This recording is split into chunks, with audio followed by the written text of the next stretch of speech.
Hi, xin chào các bạn, chào mừng quý cô bác anh chị và các bạn đã quay trở lại với kênh Hono Sài Gòn. Dạ, hôm nay là ngày 22 tháng 8 năm 2021. Theo như kế hoạch chống dịch của Ủy ban nhân dân thành phố Hồ Chí Minh thì vào lúc 0 giờ ngày 23 tháng 8 năm 2021, với tinh thần là sẽ ai ở đâu ở yên ở đó, và mọi việc thì có chính quyền sở tại sẽ lo.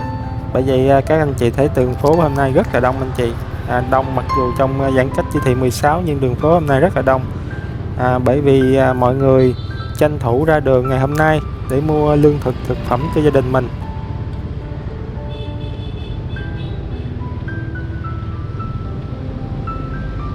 Thì sẽ thực hiện chỉ thị giãn cách xã hội triệt để khoảng 2 tuần, và từ ngày 23 tháng 8 đến ngày 6 tháng 9 năm 2021. Chính vì vậy mà người dân thành phố tấp nập ra đường để mua lương thực thực phẩm dự trữ trong gia đình ăn trong 2 tuần tới, để mọi người ở đâu ở yên ở đó, và nhà nào ở yên nhà đó, không được ra ngoài đường nữa. Nên là anh chị thấy bây giờ Sài Gòn hôm nay gọi là đông đột xuất không. Và em đang đi trên khu vực quận 8, ra đường Đặng Chất quận 8 nha các anh chị. Địa bàn quận 8 thì một trong những cái địa bàn có số ca nhiễm rất là đông, rất là nhiều. Chính vì vậy mà đợt này thì trong 2 tuần tới quận 8 sẽ được siết chặt hơn và cấm mọi dịch vụ hoạt động trên địa bàn quận 8, cũng như là người dân không được phép ra đường. Siết chặt không cho shipper hoạt động ở trên địa bàn quận 8 luôn. Chính vì vậy mà người dân ở đâu thì phải ở yên ở đó, ở những cái nơi, những cái quận được gọi là có số ca nhiễm bệnh nhiều. Còn việc đi chợ, đi mua lương thực thực phẩm thì mỗi gia đình một tuần được phép mua một lần, nhưng mà mình không được đi mua, và sẽ có lực lượng quân đội, sẽ có tổ Covid cộng đồng, sẽ có các lực lượng sẽ hỗ trợ mình đi chợ mua thực phẩm giúp gia đình mình, và một tuần thì mỗi gia đình được đi chợ một lần. Nên hôm nay thì là ngày cuối rồi, và trước giờ ghê rồi, trước giờ thành phố đóng cửa, nên là mọi người tranh thủ đi mua lương thực thực phẩm khá là đông. Đây là em đang đi trên cầu chữ Y đây, cầu chữ Y hướng từ quận 8 đi qua quận 5 thành phố Hồ Chí Minh. Và với tinh thần thì nhà nào ở yên nhà nấy,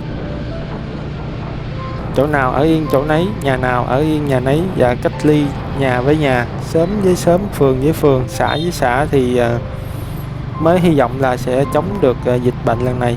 Và dịch bệnh lần này thì bị nhiễm biến thể Delta nên cực kỳ nguy hiểm các anh chị, tốc độ lây lan rất là nhanh. Và tình hình dịch Covid của Việt Nam vào ngày hôm qua, ngày 21 tháng 8 năm 2021 thì hơn 13.000 ca nhiễm các anh chị, và hơn 13.000 ca nhiễm mới, đã vượt mốc là 10.000 ca nhiễm trong một ngày rồi. Tình hình rất là phức tạp, và diễn biến số ca nhiễm càng ngày càng tăng. Tình hình điều trị cho bệnh nhân dịch Covid thì cũng khả quan, và với một ngày cũng có khoảng 6-7 ngàn ca được điều trị khỏi bệnh và cho xuất viện về nhà. Nhưng trong đó thì một ngày cũng trên 300 ca, và 300 ca tử vong vì liên quan đến Covid-19 đó các anh chị. Số ca tử vong cũng khá là nhiều trong một ngày, và một ngày trên 300 ca của toàn đất nước Việt Nam. Thì bây giờ là tầm khoảng 2 giờ chiều và 14 giờ chiều ngày 22 tháng 8, em sẽ đi một vòng thành phố Sài Gòn cho các anh chị xem tình hình thành phố Sài Gòn như thế nào.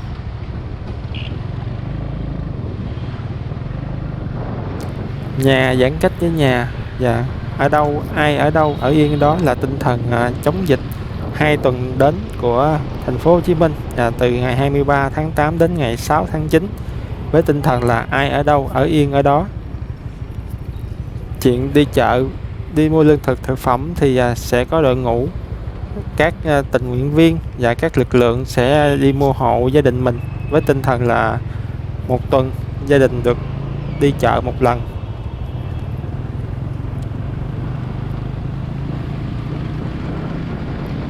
Đây là đoạn Trần Hưng Đạo đây. Trần Hưng Đạo là một trong những cái con đường khá đẹp của Sài Gòn.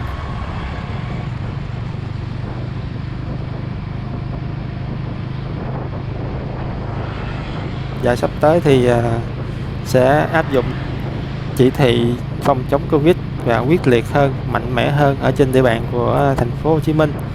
Thì chắc chắn một điều là đường xá ở Sài Gòn sẽ vắng vẻ hơn, và càng vắng vẻ thì càng tốt cho công việc phòng chống dịch bệnh, đúng không anh chị? Chứ tốc độ lây lan của biến thể Delta rất là nhanh mà vẫn còn số lượng người di chuyển ở ngoài đường khá là đông, thì khó mà ngăn được dịch biến thể Delta lần này. Và còn người di chuyển là khả năng còn lây truyền dịch bệnh khá là cao. Chính vì vậy mà trong 2 tuần tới thì thành phố sẽ quyết định là ai ở đâu ở yên ở đó, và nhà cách ly với nhà, phường xã cách ly với phường xã.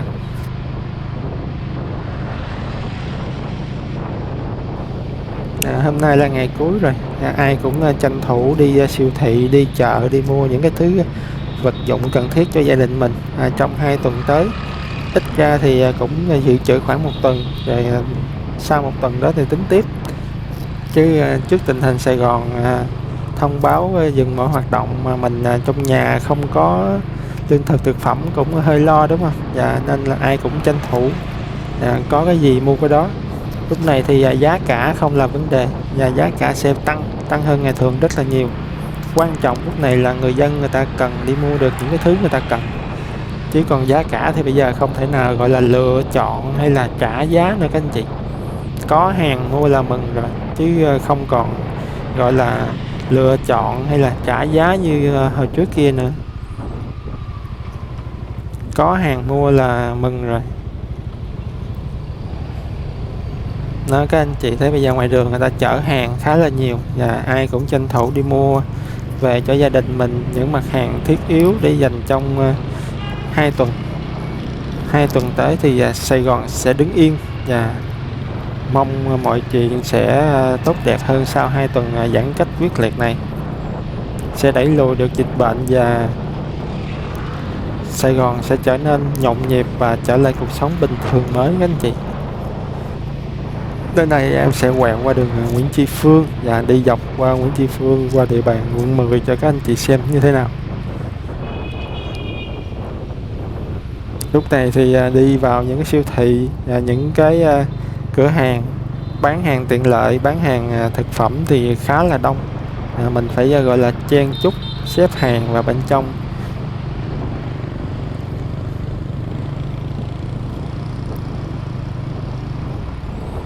Thì lúc này các lực lượng ở ngoài miền Bắc cũng như là các tỉnh ở miền Trung tăng cường lực lượng vào miền Nam, vào Sài Gòn rất là đông, và hơn 2.000 cán bộ chiến sĩ cảnh sát cơ động và cảnh sát giao thông, quân đội được điều động vào trong miền Nam cũng như là trong thành phố Hồ Chí Minh, phối hợp với chính quyền địa phương để mà đẩy lùi dịch bệnh lần này. Tăng cường lực lượng quân đội là để hỗ trợ người dân đi mua lương thực thực phẩm trong những ngày siết chặt giãn cách.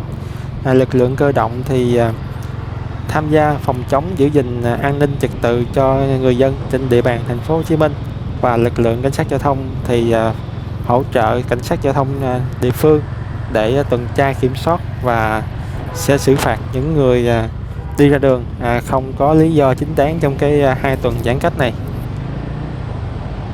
Và 2 tuần giãn cách này thì chỉ có những lực lượng đặc biệt mới được phép đi ra ngoài đường thôi, và những lực lượng phòng chống dịch, những lực lượng hỗ trợ về lương thực thực phẩm, nói chung là những lực lượng của chính quyền hợp tác với các đoàn thể để mà phục vụ cho người dân ở trên địa bàn thành phố Hồ Chí Minh thì được phép đi ra ngoài đường. Chứ bây giờ thì nói chung là với tinh thần ai ở yên ở đó thì phải tăng cường lực lượng xử phạt thì người dân mới sợ, mới ở trong nhà, chứ không thì ai cũng viện lý do chính đáng để đi ra ngoài đường thì tình hình đường xá rất là đông, và tình hình dập dịch Covid lần này thì rất là khó khăn và sẽ còn kéo dài. Thì hy vọng trong 2 tuần tới thì Sài Gòn sẽ làm quyết liệt hơn, và tình hình Covid sẽ được đẩy lùi và trong tầm kiểm soát thì lúc đó sẽ mở cửa Sài Gòn trở lại, hoạt động trở lại, tiêm chủng vaccine cho người dân và sống với một trạng thái là bình thường mới.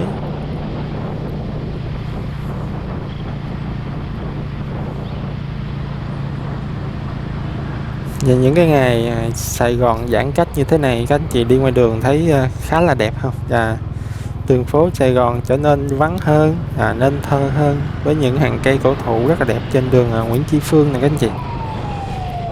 Đường Nguyễn Tri Phương, quận 10, thành phố Hồ Chí Minh. Một con đường khá là đẹp.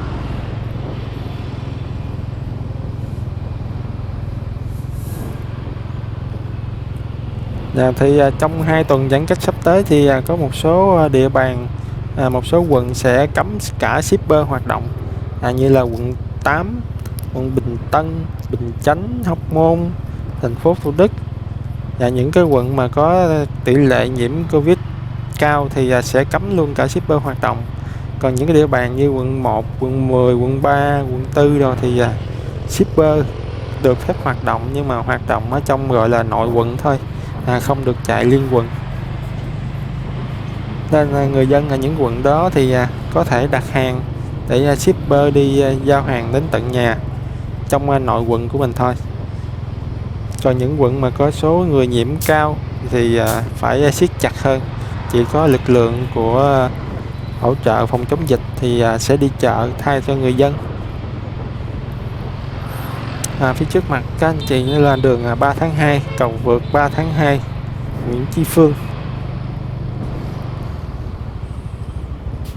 Ở đây thì có một sự va chạm giữa xe ô tô 5 chỗ và chiếc xe cứu thương. 2 xe va chạm nhau.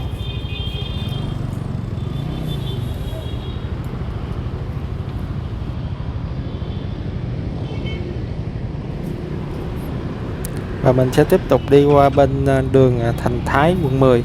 Và một trong những cái con đường cũng khá là nhộn nhịp, tấp nập của quận 10, cho các anh chị xem chiều hôm nay như thế nào. Tình hình buổi chiều Sài Gòn ngày 22 tháng 8 năm 2021, trước giờ gọi là giới nghiêm và trước giờ lockdown thành phố Hồ Chí Minh, với tinh thần là ai ở đâu ở yên ở đó, vào lúc 0 giờ ngày 23 tháng 8 năm 2021, kéo dài 2 tuần cho đến ngày 6 tháng 9 năm 2021.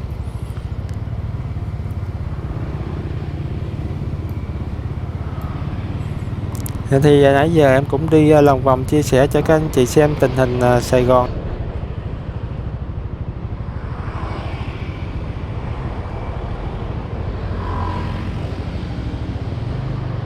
Chiều ngày 22 tháng 8 năm 2021, cũng như là cập nhật và nắm thêm thông tin về tình hình dịch Covid ở thành phố Hồ Chí Minh.